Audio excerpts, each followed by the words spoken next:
वैकुंठ चतुर्दशी की पौराणिक कथा। जय श्री कृष्णा, राधे राधे। आप सभी का दिन शुभ और मंगलमय हो। भगवान श्री हरि विष्णु जी की कृपा आप सभी श्रोताओं पर सदा सर्वदा बनी रहे। इसी मंगल कामना के साथ आज की वीडियो का शुभारंभ करती हूँ। वैकुंठ चतुर्दशी का व्रत कार्तिक मास के शुक्ल पक्ष की चतुर्दशी को रखा जाता है। वैकुंठ चतुर्दशी पर भगवान शिव और श्री हरि विष्णु का मिलन होता है। इस दिन को हरिहर मिलन कहा जाता है।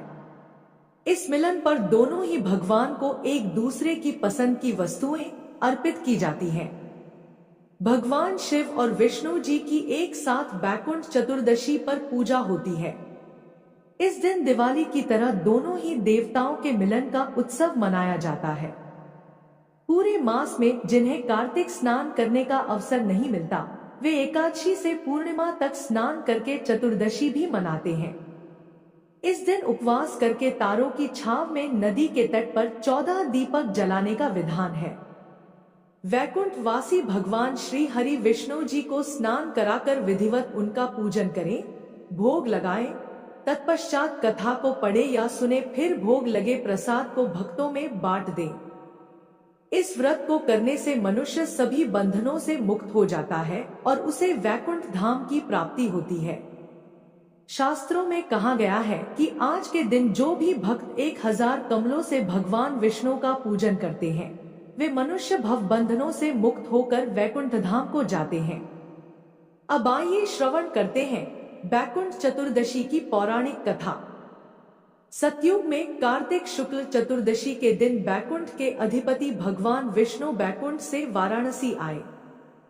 ब्रह्मा मुहूर्त में भगवान श्री हरि विष्णु जी मणिकर्णिका घाट पर स्नान करके 1000 कमल पुष्प लेकर परम भक्तिभाव से भगवान शिव का पूजन करने के लिए पहुंचे। उन्होंने कमल पुष्पों से भगवान शिव का पूजन आरंभ किया। वे मंत्रोच्चारण के साथ एक एक करके कमल पुष्प शिवलिंग पर चढ़ाते गए। जब 999 कमल पुष्प चढ़ चुके तो भगवान विष्णु चौंक गए, क्योंकि 1000वां पुष्प स्वयं भगवान शिव ने बड़ी चालाकी से छिपा लिया था। अब भगवान विष्णु परेशान हो उठे कि कैसे शिवलिंग पर 1000 कमल पुष्प चढ़ाएं। अगर अंतिम कमल पुष्प शिवलिंग पर नहीं चढ़ाया तो उनका संकल्प अधूरा रह जाएगा, और यदि वे एक कमल लेने जाते हैं तो उनका आसन भंग होता है। इसी उधेड़ बुन में विचार करते हुए उन्हें यही समझ आया कि मुझे मनुष्य प्राणी पुंडरीकाक्ष कहते हैं, क्योंकि मेरे नेत्र कमल के समान है। क्यों न इनमें से एक आंख को कमल के बदले शिवलिंग पर चढ़ा दूं। ऐसा विचार करते हुए उन्होंने तुरंत अपनी एक आंख निकालकर भगवान शिव को अर्पित कर दिए। यह देखकर भगवान शिव अत्यंत प्रसन्न हुए। विष्णु जी की इस अगाध भक्ति से प्रसन्न होकर देवाधिदेव महादेव प्रकट होकर बोले, हे विष्णु, तुम्हारे समान संसार में दूसरा कोई मेरा भक्त नहीं है। यह कार्तिक शुक्ल चतुर्दशी अब वैकुंठ चतुर्दशी कहलाएगी। आपकी भक्ति से प्रसन्न होकर आज मैं आपको तीनों लोकों का राज्य देता हूँ। अब इसके पालक आप होंगे। भगवान शिव ने श्री हरि विष्णु जी से कहा, आज मैं आपकी भक्ति से बहुत प्रसन्न हूँ। जो कुछ मांगना चाहते हैं वह भी मांग लीजिए। शिव जी की बात सुनकर विष्णु भगवान बोले, आपने मुझे तीनों लोकों की रक्षा करने का आदेश तो दे दिया, लेकिन मैं दैत्यों को कैसे मारूंगा। शिव जी ने कहा, इसके लिए मैं आपको यह सुदर्शन चक्र दे रहा हूँ, इसे ग्रहण करें और इसके द्वारा आत्ताई दैत्यों का संहार करें। इस तिथि को आपने मुझे कमलों से पूजा है, इसलिए मैं आपको और भी वर प्रदान कर रहा हूँ। इस प्रकार विष्णु भगवान को वर देकर शिवजी अंतर्ध्यान हो गए। तभी से मनुष्य जीवन से मुक्त होकर वैकुंठ धाम जाने के लिए इस व्रत को करना शुरू कर दिया। वैकुंठ चतुर्दशी की दूसरी कथा। एक बार की बात है, नारद जी पृथ्वी लोक से घूमकर वैकुंठ धाम जा पहुंचे। भगवान विष्णु ने आदर पूर्वक उन्हें बिठाया और प्रसन्न होकर उनके आने का कारण पूछा। नारद जी कहते हैं, हे प्रभु, आपने अपना नाम कृपा निधान रखा है। इससे आपके जो प्रिय भक्त हैं वही तर पाते हैं। जो सामान्य नर नारी हैं, वे वंचित रह जाते हैं। इसीलिए आप मुझे कोई ऐसा सरल मार्ग बताएं जिससे सामान्य भक्त आपकी भक्ति कर मुक्ति पा सके। नारद जी की बातें सुनकर भगवान विष्णु बोले, हे नारद, मेरी बात ध्यानपूर्वक सुनो। कार्तिक शुक्ल चतुर्दशी को जो नर नारी व्रत का पान करेंगे और श्रद्धा भक्ति से मेरी पूजा अर्चना करेंगे, उनके लिए स्वर्ग के द्वार साक्षात खुले होंगे। इसके बाद विष्णु जी अपने बैकुंठ के द्वारपाल जय और विजय को बुलाते हैं और उन्हें कार्तिक चतुर्दशी को वैकुंठ के द्वार खुले रखने का आदेश देते हैं। भगवान विष्णु कहते हैं, इस दिन जो भी भक्त मेरा थोड़ा सा भी नाम लेकर पूजन करेगा वह वैकुंठ धाम को प्राप्त करेगा। प्रेम से बोलिए लक्ष्मी नारायण भगवान की जय। अब आइए श्रवण करते हैं वैकुंठ चतुर्दशी की मोक्ष प्रदान करने वाली कथा। एक नगर में एक राजा अपनी 2 बेटियों तथा पत्नी के साथ रहता था। एक दिन राजा भोजन करते समय अपनी दोनों बेटियों तथा अपनी पत्नी से पूछता है कि तुम सब किसके भाग्य का खाते हो? तब बड़ी बेटी बोली, पिताजी मैं आपके भाग्य का खाती हूँ। जबकि छोटी बेटी बोली, पिताजी मैं तो अपनी किस्मत का खाती हूँ। तब राजा ने क्रोध करते हुए अपनी पत्नी की तरफ देखा तो पत्नी ने भी डरते डरते कहा कि स्वामी मैं तो आपके भाग्य का खाती हूँ। यह सुनकर राजा को बहुत क्रोध आया और उसने कहा कि मैं पूरी नगरी को खिलाता हूँ, तुम सबके लिए इतनी मेहनत करता हूँ, रोज तुम्हें अच्छा अच्छा भोजन खिलाता हूँ, नए नए वस्त्र और आभूषण पहनने के लिए मंगवाता हूँ, परंतु हमारी छोटी बेटी कहती है कि वह अपनी किस्मत का खाती है। तब गुस्से में आकर राजा ने अपने मंत्रियों को आदेश दिया कि जाओ 2 लड़के ढूंढ कर लाओ। मेरी बड़ी बेटी के लिए राज दरबार के राजा का पुत्र ढूंढो और छोटी बेटी के लिए गरीब लड़का ढूंढो। जिस समय राजा यह बात बोल रहा था वहां दरबार में सभी मंत्री, पहरेदार, चौकीदार सब मौजूद थे। तब सभी मंत्रियों को राजा की बात पर बड़ी हैरानी हुई, लेकिन किसी में इतनी हिम्मत नहीं थी कि वह पलटकर राजा से पूछे कि महाराज, आप अपनी दोनों बेटियों के साथ भेदभाव क्यों कर रहे हैं? किसी ने कुछ नहीं पूछा। कुछ दिनों बाद राजा ने अपनी बड़ी बेटी का विवाह एक राजा के पुत्र से कर दिया और छोटी बेटी का विवाह एक गरीब भिखारी के लड़के से कर दिया। दोनों बेटियां जब ससुराल जाने लगी तो राजा ने बड़ी बेटी को बहुत सारा दान दहेज, बहुत सारे आभूषण, स्वर्ण, चांदी, हीरे, मोती आदि दिए और बहुत सारे रेशमी सुंदर वस्त्र दिए, जबकि छोटी बेटी को बोरी के टाट के कपड़े सिलवाकर उसे पहना कर भेजे और कुछ नहीं दिया। बड़ी बेटी अपने माता पिता को प्रणाम करके घर से निकल गई, छोटी बेटी कुछ नहीं बोली। जब छोटी बेटी अपने ससुराल में पहुंची तो उसने देखा कि वहां कोई उसकी आव भगत करने वाला नहीं था। एक झोपड़ी थी और एक बड़ा सा मैदान और वहां 5 चूल्हे बने हुए थे। रात्रि को छोटी बेटी चुपचाप सो गई। सुबह जब वह सोकर उठी तो उसने अपने जेठ जी से पूछा कि यह 5 चूल्हे यहाँ क्यों है? तब बड़े जेठ ने कहा कि वह हम 5 भाइयों के 5 चूल्हे हैं। राजा की छोटी बेटी ने कहा, ठीक है, लेकिन आप सब झोली लेकर कहाँ जा रहे हैं? जेठ थोड़ा समझदार था, उसने कहा कि बहू हम सब तो भिखारी हैं, इसीलिए हम सब तो भीख मांगने जा रहे हैं।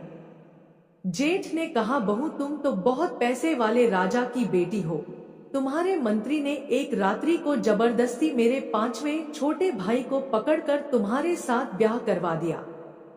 तब बहू बोली कि जेठ जी आपकी कोई गलती नहीं है, सबको अपनी किस्मत का मिलता है, मेरी किस्मत में जो था वह मुझे मिल गया। इसके बाद 5 भाई भीख मांगने के लिए चले गए।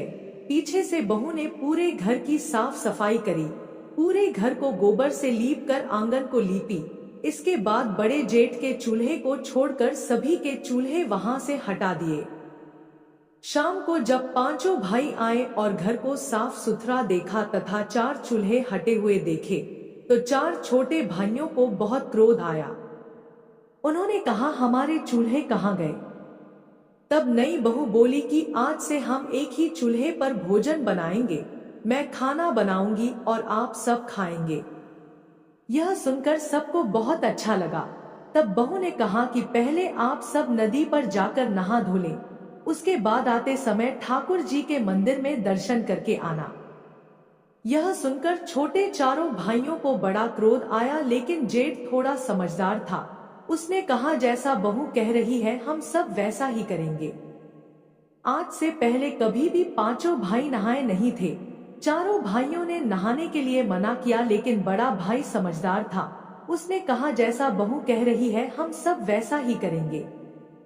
सभी तालाब पर नहाने के लिए चले गए और आते समय ठाकुर जी के मंदिर में पूजा पाठ करने गए, लेकिन कभी उन्होंने कोई पूजा नहीं करी थी, इसलिए वह चुपचाप भगवान के आगे हाथ जोड़कर बैठे और घर वापस आ गए। तत्पश्चात पांचों भाइयों ने भोजन किया। इतना स्वादिष्ट भोजन उन्होंने आज से पहले कभी नहीं किया था। भोजन करने के बाद चारों भाई झोपड़ी के बाहर सो गए और नई बहू अपने पति के साथ झोपड़ी के अंदर सो गई। सुबह जब वह सोकर उठे तो वापस से वह पांचों भाई झोली उठाकर भीख मांगने के लिए जाने लगे। तब नई बहू ने कहा कि आज से आप लोग भीख नहीं मांगेंगे, मेहनत मजदूरी करेंगे। तब उसके जेठ ने कहा कि बहू हमें कमाना नहीं आता। तब नई बहू ने कहा कि जो भी काम मिले आपको वही करना, लेकिन भीख मत मांगना। फिर से चार छोटे भाइयों को बहू की बात पर क्रोध आया, लेकिन बड़े भाई ने फिर से वही बात कही कि जैसा बहू कह रही है हम वैसा ही करेंगे। कमाने के इरादे से घर से निकल गए। चार छोटे भाई को कोई ना कोई काम मिल गया। किसी को बोरियां उठाने का काम मिल गया तो किसी को कुली का काम मिल गया, लेकिन बड़े जेठ को कोई काम नहीं मिला। जब वह निराश होकर घर वापस आ रहा था तो उसका पांव गोबर में पड़ गया। घर आने के बाद जेठ ने कहा कि बहू मेरा पांव गोबर में पड़ गया है। नई बहू ने कहा कि आपका पैर गोबर में पड़ गया है तो बाहर पहुंच दीजिए और घर के अंदर आ जाइए। सभी ने अपनी अपनी मजदूरी नई बहू को पकड़ा दी। उस दिन उन सबको बहुत अच्छा लग रहा था, क्योंकि उस दिन उन्होंने भीख नहीं मांगी। भीख मांगने से उनकी बहुत बेइज्जती होती थी, लेकिन आज उन्होंने मजदूरी करी तो उन सबको बहुत अच्छा लग रहा था। बड़े जेठ ने नई बहू से कहा कि बहू मुझे कोई काम नहीं मिला। तब बहू ने कहा कि कोई बात नहीं जेठ जी। रोज की तरह उस दिन वापस से सभी भाई तालाब पर नहाने गए। तालाब से नहाकर वापस आए और मंदिर में दर्शन करने गए। घर पर बहू ने स्वादिष्ट भोजन बनाया और सबने गर्मा गर्म स्वादिष्ट भोजन खाया। उसके बाद सो गए। दूसरे दिन वापस वह कमाने के लिए निकल गए। उस दिन भी चार छोटे भाइयों को कोई ना कोई काम मिला, लेकिन वापस बड़े जेठ को कोई काम नहीं मिला। उस दिन भी बड़ा जेठ बहुत दुखी और उदास हो गया। वह सोचने लगा कि नई बहू को मैं आज क्या जवाब दूंगा। जब जेठ घर आ रहा था तो रास्ते में उसे एक मरा हुआ सर्प मिला। देखने पर सर्प को उठा लिया और आते ही उसने बहू से कहा कि बहू मुझे यह रास्ते में मरा हुआ सांप मिला, इसका मैं क्या करूं? तो बहू बोली कि आप इसे झोपड़ी के ऊपर फेंक दीजिए। इस तरह उनके दिन मजे से निकलने लगे। उनके घर में अन्न धन के भंडार भी भरने लगे। सभी मेहनत मजदूरी करके कमाने लगे। एक दिन उस नगर के महारानी का बेशकीमती हार चील लेकर उड़ गई। सारे राज दरबारी पहरेदार और चौकीदार उस चील के पीछे पीछे भागने लगे, लेकिन सब बेकार। जब वह चील उन पांचों भाइयों की झोपड़ी के ऊपर से उड़ रही थी तो उसने वहां मरा हुआ सर्प देखा, तो चील ने रानी का हार वही गिरा दिया और सर्प लेकर उड़ गई। उधर राजा ने नगर में ढिंढोरा पिटवा दिया कि जिसे भी रानी का वह बेशकीमती हार मिले वह लाकर राजमहल के राज दरबार में जमा करवा दे और वह मुंह मांगा इनाम ले जाए। शाम को सभी भाई मेहनत मजदूरी करके वापस झोपड़ी में आए तो बड़े जेठ की नजर झोपड़ी के ऊपर चमकती हुई चीज पर पड़ी। बड़े जेठ ने चमकती हुई चीज को उतार कर देखा तो वह बेशकीमती हार निकला। जेठ ने वह हार लाकर नई बहू को दे दिया। तब नई बहू बोली कि यह हार तो रानी का है, आप इसे ले जाकर राजा जी को दे दीजिए। फिर जेठ ने वैसा ही किया। जेठ ने जाकर वह हार राजा को दे दिया। राजा हार को देखकर बहुत खुश हुआ और बोला कि भाई, इसके बदले में तुम्हें मूंग मांगा इनाम मिलेगा। मैं तुम्हें सब देने के लिए तैयार हूँ। तब उसने बोला कि राजा जी, मुझे मांगना नहीं आता, मैं अपने भाई की पत्नी से पूछकर बताऊंगा। राजा ने कहा, कोई बात नहीं, तुम पूछ लेना फिर बताना। जेठ घर आया। घर आने के बाद उसने नई बहू को पूरी बात बताई। तब बहू ने कहा कि जेठ जी, आप राजा के महल में वापस जाना और राजा से कह देना कि राजा जी, मैं चाहता हूँ कि वैकुंठ चौदस के दिन नगर में किसी के भी यहाँ दीपक ना जले और राजमहल में भी अंधेरा रहे। तब जेठ वापस राजमहल में गया। राजमहल में जाकर उसने राजा से कहा कि राजा जी, मुझे कोई इनाम नहीं चाहिए, बस आप बैकुंठ चौदस अर्थात बैकुंठ चतुर्दशी के दिन नगर में यह ढिंढोरा पिटवा दीजिए कि कोई भी नगरवासी दीपक ना जलावे, यहाँ तक कि राजमहल में भी दीपक ना जले। बैकुंठ चौदस के दिन पूरी नगरी में अंधेरा रहे। बिना कुछ सोचे समझे राजा ने कहा, कोई बात नहीं, अगर तुम्हारी यही इच्छा है तो एक दिन नगर में कोई दीपक नहीं जलाएगा और राजमहल में भी दीपक नहीं जलेगा। राजा ने पूरी नगरी में यह ढिंढोरा पिटवा दिया कि पूरी नगरी में बैकुंठ चौदस के दिन कोई भी दीपक ना जलावे। दूसरे दिन बैकुंठ चौदस की रात्रि को किसी ने भी दीपक नहीं जलाया, यहाँ तक कि राजमहल में भी दीपक नहीं जला। लेकिन पांचों भाइयों की झोपड़ी में नई बहू ने चारों तरफ दीपक जलाए, कहीं पर भी अंधेरा नहीं छोड़ा। माता लक्ष्मी के पग बनाए और एक थाल तैयार करके वह बैठ गई। जब बैकुंठ चौदस की रात्रि को स्वर्ग लोक से माता लक्ष्मी मृत्यु लोक में नीचे उतरी तो माता लक्ष्मी को उस नगर में सब जगह अंधेरा ही अंधेरा दिखाई दिया। केवल एक झोपड़ी जगमग कर रही थी। माता लक्ष्मी उस झोपड़ी पर आई और दरवाजा खटखटाने लगी। अंदर से बहू ने कहा कि कौन है? माता लक्ष्मी ने कहा कि मैं इस घर की बेटी हूँ। बहू ने अंदर से कहा, हमारे घर में आपके लिए कोई जगह नहीं है, क्योंकि हमारे पास खुद के खाने की कमी है, हम आपको कहां से खिलाएंगे। थोड़ी देर बाद माता लक्ष्मी ने फिर से दरवाजा खटखटाया। बहू ने अंदर से पूछा, आप कौन हैं? माता लक्ष्मी ने कहा, मैं इस घर की बहू हूँ। तब भी नई बहू ने दरवाजा नहीं खोला। तीसरी बार माता लक्ष्मी ने फिर से दरवाजा खटखटाया। तब नई बहू ने कहा कि आप कौन हैं? माता लक्ष्मी ने कहा कि मैं इस घर की बहू हूँ और 7 पीढ़ी तक इसी घर में रहूंगी। ऐसा सुनते ही नई बहू ने दरवाजा खोल दिया। जैसे ही माता लक्ष्मी ने झोपड़ी के अंदर पांव रखा तो उनका घर सुंदर महल में बदल गया। नई बहू ने माता लक्ष्मी को बैठने के लिए चौकी दी। माता लक्ष्मी ने कहा कि मैं तो पैसे वाले अमीर सेठ के घर में नहीं बैठूंगी। लेकिन नई बहू ने माता लक्ष्मी का हाथ पकड़कर चौकी पर बैठा दिया, क्योंकि चौकी पर बैठते ही माता लक्ष्मी ने साक्षात दर्शन दिए। तब नई बहू माता लक्ष्मी के चरणों में गिर पड़ी। कुछ देर बाद नई बहू ने माता लक्ष्मी की आरती उतारी। फिर क्या था, लक्ष्मी माता की कृपा से उनका घर धन धान्य से भर गया। सुबह जब पांचों भाई सोकर उठे तो उनका घर महल में बदल चुका था। सभी भाइयों के आश्चर्य का ठिकाना नहीं रहा। माता लक्ष्मी की कृपा से धीरे धीरे वे नगर के सेठ कहलाने लगे और उनके भाई की पत्नी सेठानी कहलाने लगी। सब तरफ उनका कारोबार फैल गया। हर जगह उनकी चर्चाएं होने लगी। वे पांचों भाई केसर कस्तूरी का व्यापार करने लगे। उनका घर धन धान्य से भर गया। लक्ष्मी माता की ऐसी कृपा हुई कि उन पांचों भाइयों के पास नौकर चाकर हाथी घोड़े सब हो गया। बड़ी बहन के घर में सब कुछ ठप हो गया। कारोबार में घाटा लग गया। उनके यहाँ एक समय की रोटी के भी लाले पड़ने लगे और उन्हें अपना सब कुछ बेचना पड़ा। बड़ी बहू के सास ससुर ने अपनी बहू से कहा कि तुम तो कलंकिनी हो, तुम्हारे आते ही हम बर्बाद हो गए, और उन्होंने अपनी बहू को घर से निकाल दिया। बड़ी बहू अर्थात राजा की बड़ी बेटी रोती हुई अपने पिता के घर आई।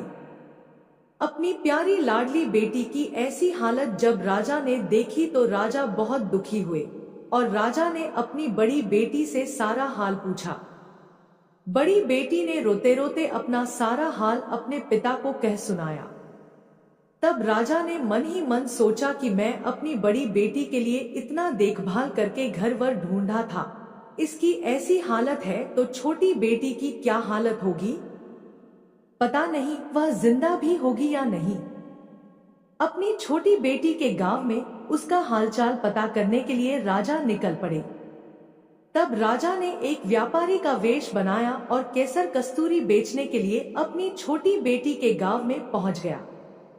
गांव में पहुंचते ही राजा ने जोर जोर से आवाज लगानी शुरू कर दी, केसर कस्तूरी ले लो, कोई केसर कस्तूरी ले लो। करते करते सुबह से दोपहर हो गई। तभी जिस गली में राजा ने आवाज लगाई उसी गली में उसकी छोटी बेटी का हवेली नुमा मकान था। बेटी ने अपने पिता की आवाज पहचान ली। उसने ऊपर झरोखे में से झांक कर देखा तो राजा को देखकर पहचान गई कि यह तो सच में हमारे पिता है। तब उसने अपने नौकरों से कहा कि बाहर जो आदमी केसर कस्तूरी बेच रहा है उनकी केसर कस्तूरी को मुंह मांगे दाम में खरीद लो और उन्हें आदर से बुलाकर अंदर लेकर आओ तथा उनके लिए भोजन पानी की व्यवस्था करो। उन सब ने वैसा ही किया। बहुत अच्छी कीमत पर केसर कस्तूरी खरीद ली और उन्हें भोजन के लिए आसन लगाकर बैठाया। नए नए पकवान उनके खाने के लिए परोसे गए। बीच बीच में छोटी बेटी नए नए कपड़े पहनकर, अच्छे अच्छे आभूषण पहनकर और लंबा घूंघट निकालकर उनको परोसने लगी। राजा ने मन में सोचा कि उनके यहाँ बहुत सारी नौकरानियां हैं। उसके पिता हंसते हुए बोले कि बेटी क्या तुम यहाँ नौकरानी का काम करती हो? तब बेटी बोली, नहीं पिताजी, यह मेरा घर है, मैं तो यहाँ की सेठानी हूँ। राजा ने कहा, अच्छा तू सेठानी है, लेकिन तूने तो वही फटे पुराने कपड़े पहन रखे हैं, वही बोरी के टाट वाले कपड़े पहन रखे हैं जिसे देकर मैंने तुझे विदा किया था। तब बेटी बोली, नहीं पिताजी, बार बार जो अलग अलग नए नए कपड़े पहनकर आपको खाना परोसने आ रही थी वह मैं ही थी, और अब मैं जो आपके पास बोरी के टाट वाले कपड़े पहनकर आई हूँ यह भी मैं ही हूँ। छोटी बेटी ने कहा, पिताजी मैं आज आपको बताना चाहती हूँ कि सब अपने भाग्य का ही खाते हैं। यह मेरी किस्मत है जो आज मैं इस नगर की सेठानी हूँ, और यह आपकी किस्मत है कि आज आप केसर कस्तूरी बेच रहे हैं। इसलिए पिताजी आज के बाद कोई किसी को यह न कहे कि वह एक दूसरे की किस्मत का खाते हैं। यह सुनते ही उसके पिताजी का सिर नीचे हो गया और उसने कहा कि बेटी तू जीती, मैं हारा। उसके पिता ने हार स्वीकार कर ली। बेटी ने कहा कि पिताजी आप हमसे हमेशा बड़े थे और बड़े ही रहेंगे। मैं तो सिर्फ आपको इतना बताना चाहती हूँ कि सभी मनुष्य अपनी किस्मत का ही खाता है, कोई किसी की किस्मत का नहीं खाता। इस तरह आज मैंने आपको बैकुंठ चौदस की एक पुरानी कहानी सुनाई। आशा करती हूँ यह कहानी आपको जरूर पसंद आई होगी। जय श्री कृष्णा। राधे राधे।